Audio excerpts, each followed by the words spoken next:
Thousands of teenagers fall pregnant every year in South Africa. Because of this, young mothers are often left with no choice but to leave school. You must tell us about safe abortion and safer abortion. Otlotleng Some women Mudikwe will is wait for 18. illegal abortion. She's a matriculant at Matsuku Biane Secondary If you School can't outside see, Rustenburg, South Africa. She's also the mother of a 4-year-old boy. I was 13 years old. We didn't know more information about sex. Then it came out that the condom blasted and I became pregnant. Teens say it's hard to get contraception from state clinics. Sometimes they even add your women. Nurses judge them for having sex, and when they fall pregnant, they're cross-questioned. They was just asking me, who is the father? I'm still young. Why was I having sex? Who menstruates?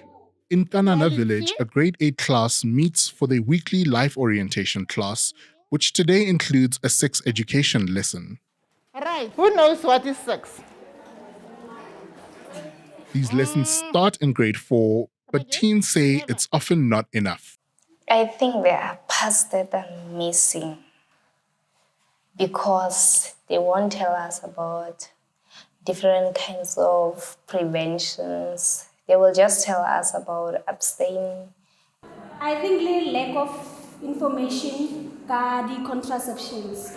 Tinyiko Rokubella works for Show Me Your Number, a non-government body working with schools to try fill in the gaps in sex education in the classroom.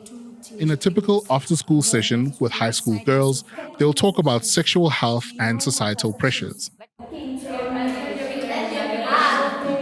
Their safe space. So when they come, they ask anything.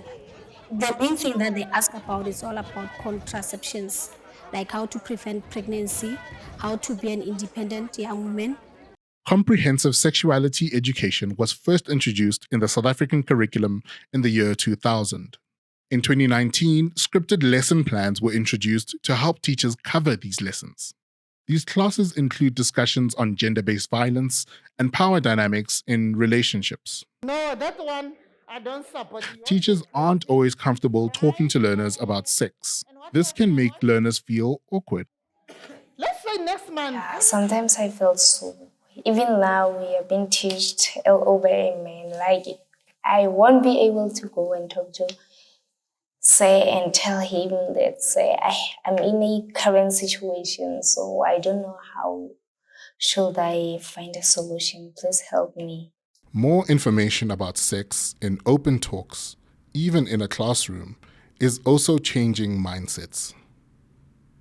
Sexuality refers to, read for us, my girl. Hey. Those who were pregnant last year, they gave birth and they managed to come back to school this year. So I can see like this program, it has an impact because we also preach this thing of like, even when you are pregnant or you have a child, doesn't mean it's the end of the world. You have to come back, like reach your goals. Sometimes my parents will just tell me, this is not your child, this is our last born, so you don't have a child. Don't stress yourself. Support from family goes a long way in empowering young girls to stay in school after having a child.